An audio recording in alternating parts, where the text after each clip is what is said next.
Hey, what's up, guys? So today I will be reading from the Jewish Complete Study Bible. I'm reading from Proverbs, the 2nd chapter, and the 1st to the 5th verse. And it reads, the first verse, "My son, if you will receive my words and store my commands inside you, paying attention to wisdom, inclining your mind toward understanding.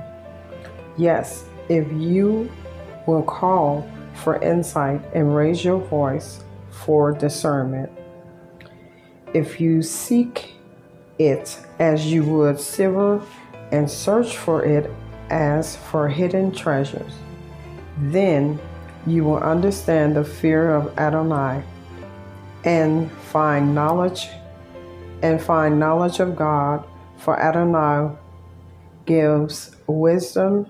From his mouth comes knowledge and understanding." Okay. So,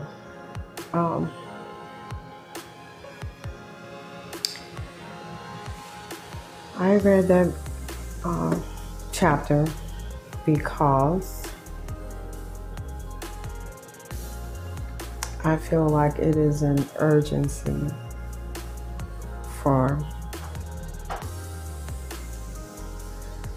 with the word that God has given me in my spirit, to really, really listen to him and pay attention. You have to do more than just listen with your ears. You have to really listen and obey God. That is what he's asking us. And I just want to talk a little bit today about one of the many, many consequences that I went through because I didn't listen to God. I mean, like I said in one of the previous videos before this one, we were seeking God's face. We were fasting, we were praying, and we didn't get an answer. And so because we didn't get an answer, we assumed, well, me and my ex-husband, well, he died from COVID. May he rest in peace.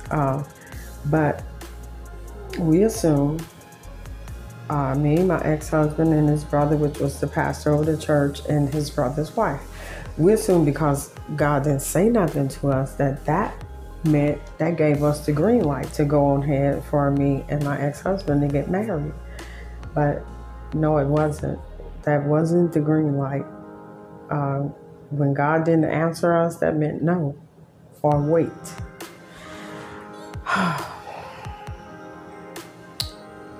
And I really feel like it is so important to, what am I trying to say? I wouldn't say to thoroughly, if you're seeking God and you're asking God for an answer and you're trying to make a decision, I really feel like you should actually do your research. Do your work, and don't just, assume that, okay, well, God is quiet, that gives me the green light to go, because that's not true. That is not true. When God is quiet, that either means for you to wait or the answer is no, because he knows what is best for you. And I wish I had waited, and I wish I had chose not to marry him, because he was not the person that God had for me. And I believe I was not the person that God had for him. But because we assumed that God's no was yes, because that's what we wanted to do, the consequences were horrific. So, yeah, one of the things that that happened to me, like one day my ex-husband and I, we had gotten into a fight, which it was an argument.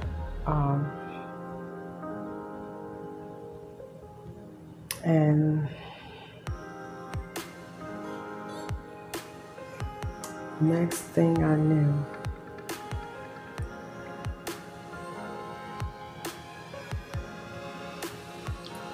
he was ripping my clothes off.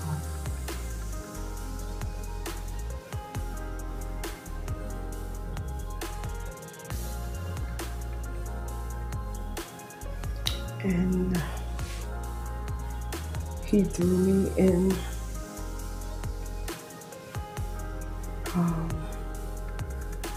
my kids' bedroom where they were playing. And when I say he ripped my clothes off, he tore my shirt up, like he ripped it in pieces. It looked like an animal had got hold of my shirt.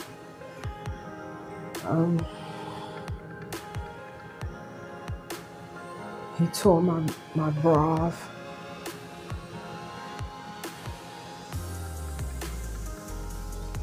And he literally threw me in my kid's bedroom.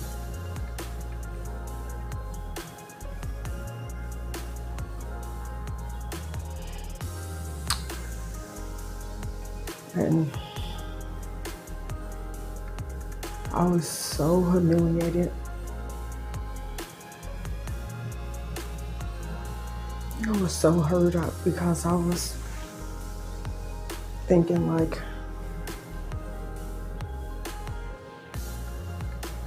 what are my kids going to think? And his justification for throwing me in the bedroom with nothing but my skirt on or my pants, I don't really remember. It was so traumatic to me.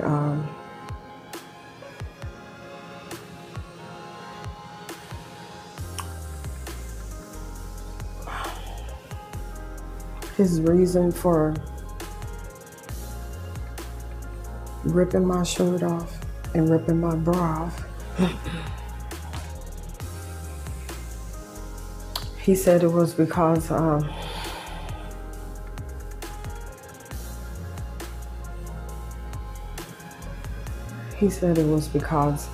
every time he took a bath or every time he went in the bathroom, to wash up, he would call me in the bathroom. I mean, it was like on the regular, like if he went in the bathroom, he would call me, oh, can you bring me, such and such? And I would bring it to him, and I guess one of the kids would walk past the bathroom door and he was like, oh, you did this on purpose. So I don't know, I felt like it was a setup.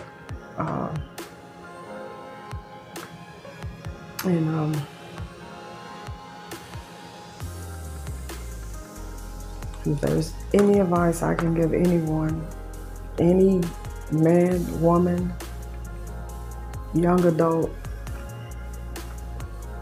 if you are seeking God and he didn't say anything to you, please wait. Please wait. Because I wish I hadn't waited.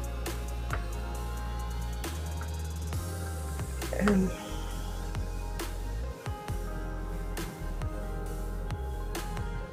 like, it saddens me that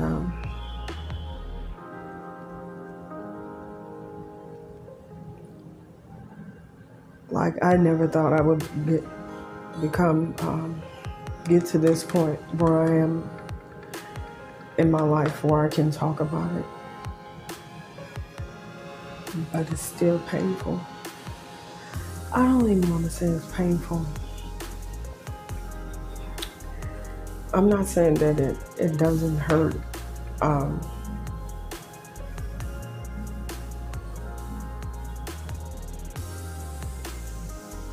I guess with the strength, with God's strength and the ability that He's given me, the strength to, to just be able to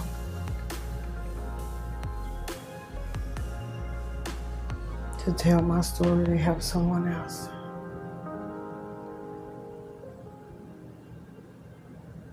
And my prayer is that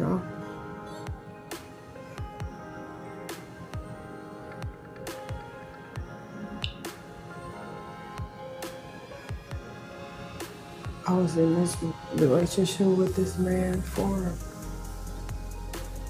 12 years.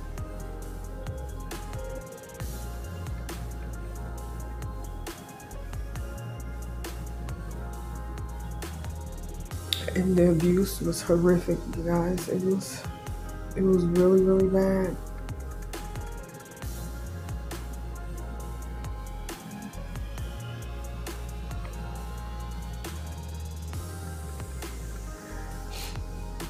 I really didn't want to share this, but I know.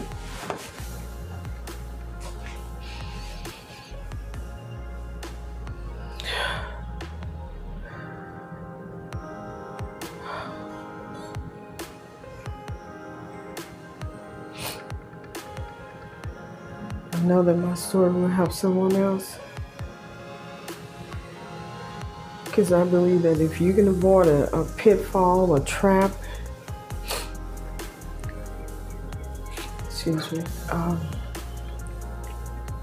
and God is laying it all out through someone else who have been through something that was so horrific. That abuse was so horrific. And to find out he was a narcissist on top of the abuse, the physical abuse, the mental,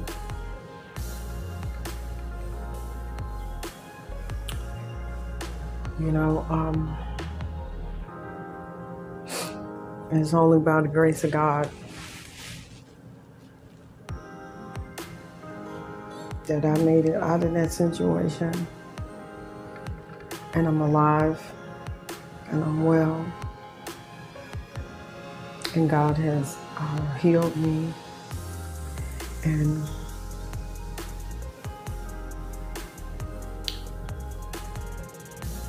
the only thing that seems different is the fact that God healed me, but to speak this thing for the first time, I mean, my family knew, they knew, but to tell someone else my story, I didn't think I would ever do that. But if this is what God needs to do and wants to do through me so I can help someone else, then so be it. And I pray that you guys just pray for me, and I'll be praying for you, and I hope this video helps someone else. I hope this video literally saves somebody else's life. Thank you for watching. Bye.